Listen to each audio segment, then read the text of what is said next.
Corbinian Brodmann es un neurólogo alemán que describió la corteza cerebral de varias especies, incluyendo la humana, su estructura y su organización histológica. Describió 52 áreas que a su vez están relacionadas con funciones corticales específicas. Antes de las investigaciones de Brodmann, ya se venían investigando otras áreas como Broca y Wernicke, debido a que algunos pacientes que habían tenido lesiones en esas áreas presentaban trastornos del lenguaje. El mapeo de las áreas de Brodmann detalla las áreas funcionales corticales basados en las características anatómicas y las microestructuras corticales.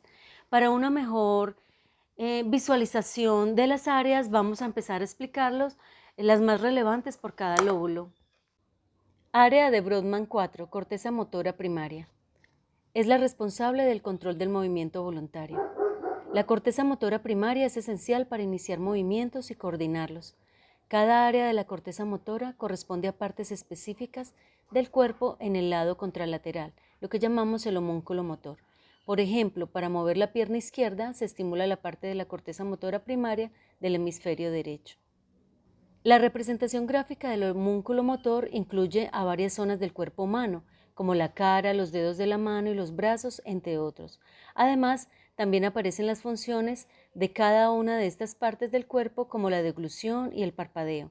Si observamos el gráfico del homúnculo motor de Painfeld, podemos notar que hay algunas zonas más grandes que otras. Esto se debe a que cuanto más grande es la zona representada, más intensas son las conexiones neuronales y mayor espacio ocupa dentro de la corteza cerebral.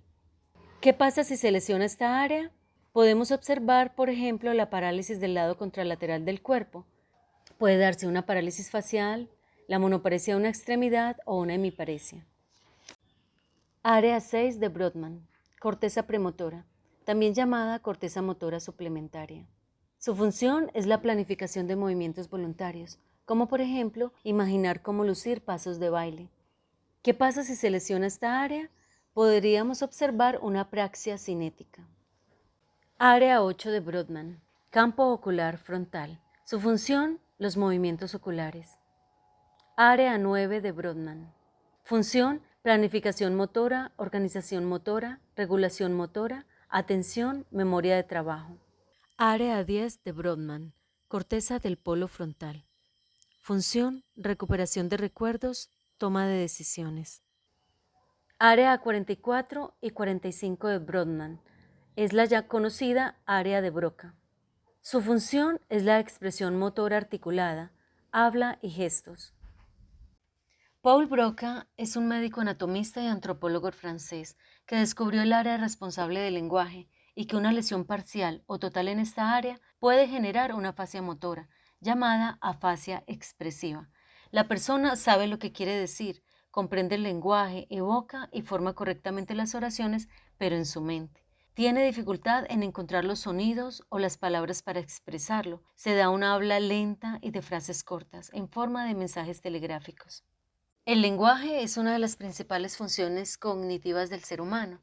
La afasia es un trastorno del lenguaje, la incapacidad para comunicarnos verbalmente. Se puede dar por diferentes causas, como por ejemplo traumatismos, pero la más frecuente son las originadas por los trastornos cerebrovasculares. Es una experiencia dramática que debido a los cambios asociados generan un impacto brusco en la vida de quien la padece, ya que afecta su autonomía, su esfera laboral y social, tendiendo a la frustración, la depresión y el aislamiento. Los estudios de neuroimagen permiten ver el daño, predecir la respuesta a las estrategias terapéuticas y observar los cambios ocurridos por la plasticidad cerebral que se relacionan con los beneficios obtenidos con la terapia farmacológica y la terapia de rehabilitación. El objetivo de la terapia es que aunque la persona no lograra recuperar el total del nivel de su ejecución lingüística, logre recuperar la comunicación y se pueda incorporar a sus actividades con autonomía, recuperar su vida social y laboral. ¿Qué pasa en general en las lesiones de la corteza prefrontal? La corteza prefrontal es la región del lóbulo frontal del encéfalo, también conocida como el centro de la personalidad.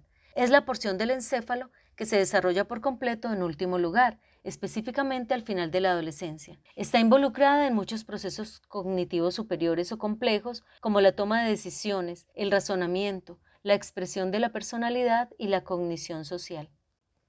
Una de las primeras pruebas científicas de que los lóbulos de la corteza tenían relación con aspectos de la personalidad, la conducta, la emoción y la interacción social es el caso de Phineas Gage, que sobrevivió a un accidente mientras trabajaba construyendo las vías del ferrocarril, donde debía hacer unos huecos en la roca con una barra metálica y luego depositar allí explosivos. Tras una explosión inesperada, un tubo de hierro con el que trabajaba le atravesó el cráneo y destruyó la mayor parte de su lóbulo. Antes del accidente, este hombre era conocido como una persona amable, de buenas conductas sociales, con un excelente desempeño como capataz de obras civiles.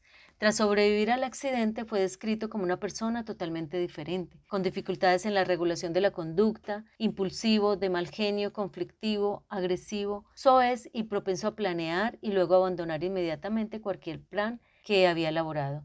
Debido a que su corteza prefrontal estaba lesionada, los científicos pudieron darse cuenta de las principales funciones de esta, basándose en las alteraciones que Phineas había comenzado a mostrar. Esto tuvo un gran efecto en investigaciones futuras en el campo de la neurología y en el estudio de la localización y funciones de la corteza prefrontal.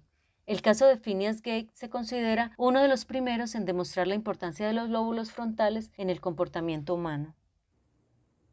El lóbulo parietal ocupa cerca de un cuarto de los hemisferios cerebrales y tiene dos principales funciones, las cuales son la sensibilidad y percepción y la integración e interpretación de la información sensitiva, en especial en los campos visuales.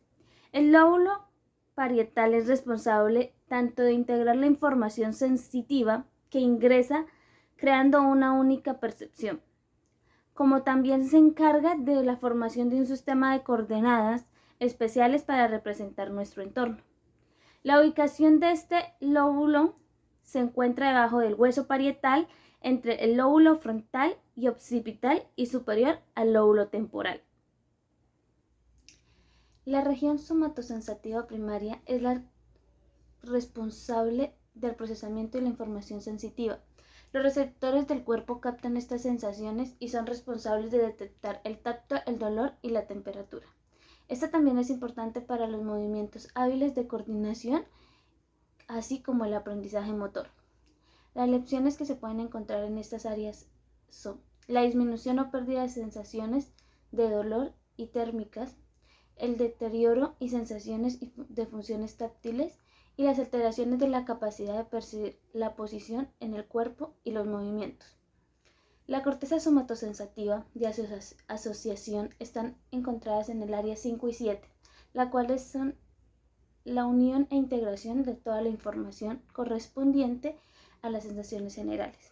En el área 5 encontramos sus funciones, que son la percepción del espacio personal, atención visomotora, ejecución motora, movimientos oculares rápidos, memoria de trabajo y manipulación visual.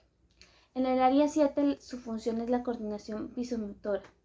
Las lecciones del área 5 son la apraxia o idomotora, pérdida de habilidades de producir movimientos hábiles e intencionados. La anopsia táctil, estereognosis. Lóbulo temporal. Funciones: procesamiento de estímulos auditivos, formación de recuerdos a largo plazo, percepción de olores, comprensión del lenguaje. Área 22, corteza auditiva secundaria. Función: está encargada de la comprensión del lenguaje. El hemisferio dominante contiene el área de Wernicke. Karl Wernicke, neurólogo y psiquiatra alemán, detectó que las lesiones en esta área afectan la comunicación, generando afasia receptiva, donde el individuo tiene un habla fluida pero carece de sentido. Área 27, función, recepción de olores. Área 35-36, función, memoria. Área 37, reconocimiento facial. Área 41 y 42 corresponden a la corteza auditiva primaria. Función, procesamiento de la información auditiva. Área 43, corteza gustativa primaria. Función, percepción de sabores. Lóbulo occipital. Su principal función es el procesamiento visual. El área 17 de Brodmann se conoce como la corteza visual primaria y se observa mejor desde su cara medial. Sus funciones son el procesamiento de estímulos visuales, detención de patrones, intensidad de la luz y reconocimiento de colores. El área 19 de Brodmann-Cortés se reconoce como la corteza visual secundaria. Es la encargada de interpretar la información visual rodeada de la corteza primaria y recibe fibras aferentes de ella. Relaciona la información visual recibida e interpreta lo que ve. Las lecciones de la corteza asociación visual llevan a la discapacidad de interpretación del procesamiento visual. Esta condición se conoce como la agnosia visual aperceptiva.